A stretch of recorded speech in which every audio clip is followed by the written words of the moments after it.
La Fraîche Morning.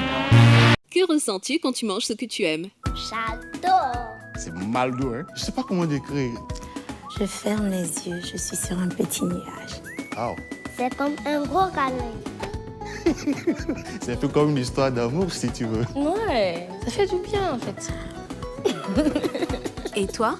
Princesse Tati, un sucre issu des meilleurs champs de canne de chez nous. Profitez dès aujourd'hui des nouveaux emballages Princesse Tati dans vos points de vente habituels. Princesse Tati? Le grand sucre. Des petits bonheurs. La Fraîche Morning. Sur Urban FM, dans notre émission, nous avons Didier Simba, lui, il est responsable de sécurité informatique. Didier, bonjour. Bonjour la fraîche. Comment tu vas ce matin? Très bien, très bien. Bien la merci. forme? Oui. C'est quoi la sécurité informatique? C'est On prend les agents de sécurité puis on met devant les ordinateurs. Non, même pas. C'est qu'aujourd'hui, Internet est tellement déployé, les smartphones sont déployés, tout le monde a un smartphone dans les mains et donc on se connecte à Internet. Et quand on se connecte à Internet, on ne sait pas toujours qui est derrière nous quand on va sur Internet ou quand on consulte un site Internet, un site de manière générale. Et du coup, on peut, comme dans la rue, trouver des braqueurs. Et là, sur Internet aussi, trouver des braqueurs, des personnes mal intentionnées qui veulent nous extorquer de l'argent ou alors exfiltrer nos données personnelles et en faire un mauvais usage. Toi, tu travailles dans quelle entreprise?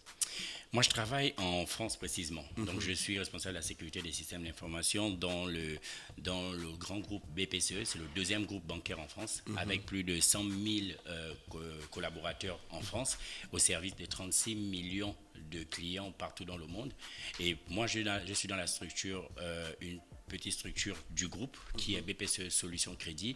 On fait la gestion de crédit pour les clients en France, les caisses d'épargne et les banques populaires.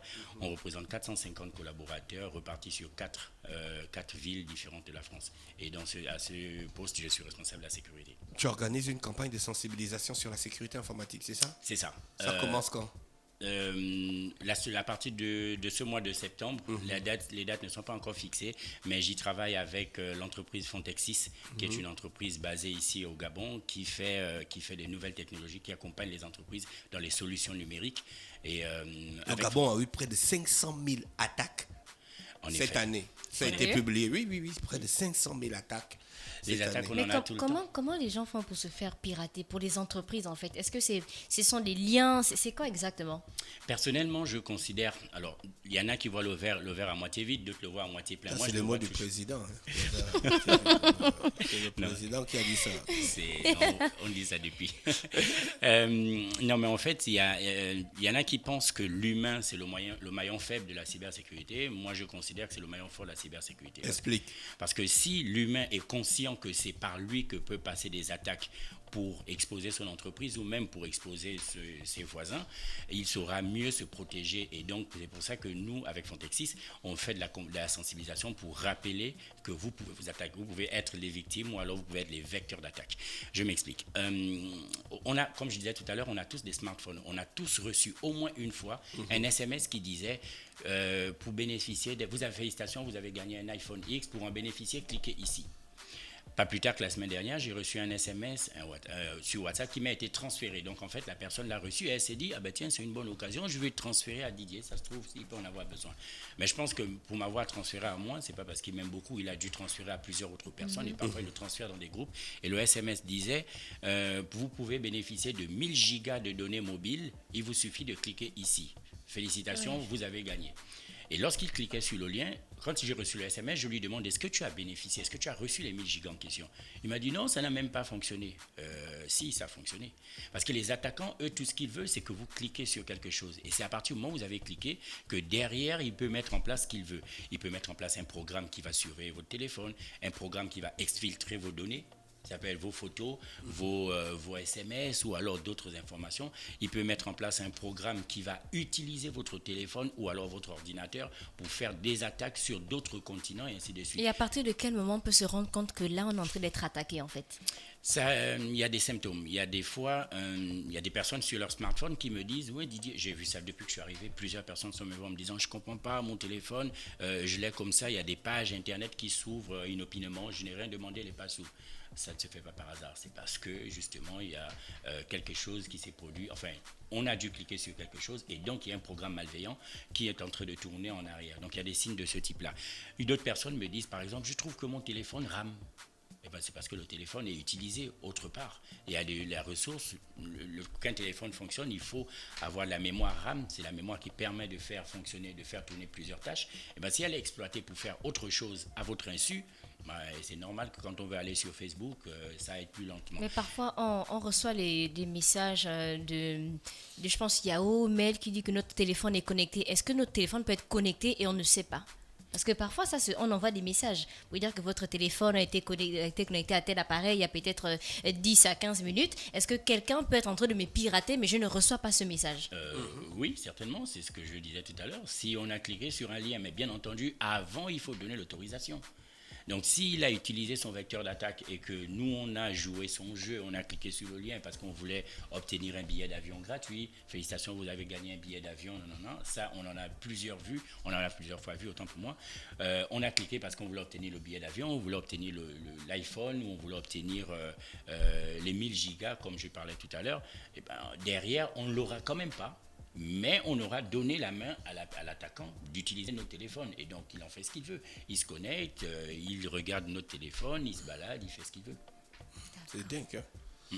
Donc, toute une campagne de sensibilisation. Hein? C'est toute une campagne de sensibilisation. Avec ton équipe au Gabon, vous avez déjà travaillé sur beaucoup de projets?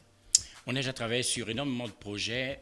En mars, juste avant le début de la crise sanitaire, on a publié un baromètre de la cybersécurité. C'est une étude réalisée, un baromètre de la cybersécurité en Afrique. C'est une étude qualitative qu'on a réalisée auprès de plusieurs directeurs de la sécurité des systèmes d'information, les responsables de la sécurité des systèmes d'information en Afrique de manière générale, sur 4 pays pilotes. On a pris le Gabon, le Cameroun, la Côte d'Ivoire et le Sénégal. Et la majorité des répondants au questionnaire ils sont ici au Gabon. Donc c'est avec ces personnes-là et Fontexis justement qu'on a travaillé sur le baromètre de la cybersécurité, et j'ai même ramené quelques chiffres pour vous indiquer l'ampleur des dégâts. Alors déjà, ce qu'il faut remarquer, c'est qu'au Gabon, on a pris conscience, et de manière générale, on commence à prendre conscience de la cybercriminalité, et on commence à se dire, on commence à se poser des bonnes questions en se disant, il faut qu'on se protège, il y a quelque chose qui ne va pas.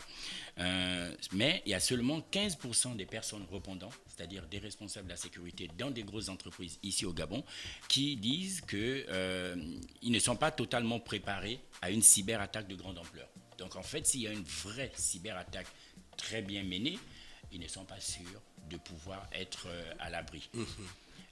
Ça, c'est quand même très alarmant. 55% des entreprises disent n'avoir pas mis en place un programme de cyber-résilience. Ça veut dire que s'ils sont attaqués par s'ils reçoivent une grosse cyberattaque, ils ne sauront peut-être pas se relever de ça. Et ça, c'est très alarmant. C'est des points comme ça qu'il faudrait rapidement prendre en compte et pouvoir se dire, il faudrait faire quelque chose, et dès maintenant. Mais toi, tu connais la cybersécurité. Pourquoi tu ne viens pas servir le pays au lieu d'aller travailler pour les Blancs? Mais c'est exactement ce que je suis en train de faire. J'ai travaillé avec Fontexis, qui est basé ici. Donc Fontexis, on accompagne justement les entreprises, non seulement à apporter des solutions numériques, mais aussi des solutions qui sont pensées en amont sur 2 points précis. Un point qu'on ne fait pas toujours attention, c'est la protection des données personnelles. Aujourd'hui, on parle beaucoup de big data, donc la course aux données. Pour vous illustrer, vous avez dû le remarquer, il y a des fois quand vous allez sur un site de vente, par exemple, vous regardez une chaussure, et ensuite quand vous allez sur Facebook, vous retrouvez la même chaussure. C'est parce que Facebook et le site de vente partagent vos données. Donc là, on a envie de se dire, oui, mais c'est pas grave, moi je n'ai rien à cacher, mais en fait, vous vous dites, est-ce que vous vous rendez compte qu'on peut contrôler votre manière de penser? C'est-à-dire, on peut vous inciter à acheter quelque chose que vous n'aurez même pas envie d'acheter. Donc, aujourd'hui, il faudrait dès maintenant se poser la question de qu'est-ce qu'on fait des données personnelles de nos citoyens. Parce qu'avec ça, on peut influencer une population, on peut influencer les votes, on peut influencer beaucoup de choses simplement parce qu'on a des données personnelles. Donc, Fontexis accompagne, comme je le disais tout à l'heure, les entreprises dans la mise en place des solutions numériques, mais on permet également de penser non seulement à la cybersécurité, et là, on vous les présente totalement, comment est-ce qu'on peut mettre en place une solution et les mesures de sécurité qui vont avec, et aussi la protection des données personnelles. Mais justement, parlons de sécurité, en fait. Donc, pour les entreprises qui sont seulement en ligne, en fait, vous aidez l'entreprise à pouvoir éviter les attaques, ou bien si par exemple, sur Facebook, on a certaines personnes qui recommencent à créer des comptes à chaque fois. Est-ce que si on me pirate mon compte, je peux récupérer mon compte à travers votre entreprise ou je dois forcément créer une autre? Est-ce que ça se passe comme ça pour les entreprises en ligne? Dès qu'on t'a piraté une fois, bon, c'est bon, tu as perdu l'entreprise, il faut recréer encore, ou bien vous avez la possibilité de récupérer l'entreprise? Facebook est une entreprise à part entière, donc il y a des conditions d'utilisation de Facebook. Si on se fait attaquer on nous pirate notre compte, il n'y a qu'à voir les conditions de Facebook, il y a certainement un moyen de récupérer notre compte. Chez Frontexis, on n'a pas cette possibilité d'agir sur les autres entreprises. Donc Facebook est une entreprise totalement à part et les réseaux sociaux de manière générale. Par contre, si vous avez envie de mettre en place une solution telle que la solution qui a été présentée juste avant mon passage, celle de eBourse par exemple, c'est une solution numérique et on ne se rend pas compte comme ça, mais ça va brasser les données personnelles. Ça va brasser les noms, les prénoms, les adresses, les pièces d'identité de nos concitoyens. Et qu'est-ce qu'on fait de ces données? Est-ce qu'ils sont sécurisés? Qu'est-ce qui se passe si cette base de données se fait attaquer un jour et que les données de nos citoyens se retrouvent dans la nature? Eh bien, Frontexis accompagne justement les entreprises à mettre en place ce genre de solution, mais avant qu'elles ne soient déployées, on réfléchit à toutes les mesures de sécurité possibles à mettre en place et on assure donc un niveau de sécurité et un niveau de confidentialité de très bon point. D'accord, merci Didier d'avoir accepté notre invitation. Donc la campagne de sensibilisation va démarrer dans quelques temps. Tu vas venir nous refixer les dates. Exact. D'accord, on te souhaite de passer une bonne journée à l'écoute des programmes d'Urban FM. Merci beaucoup. Start Fresh Morning.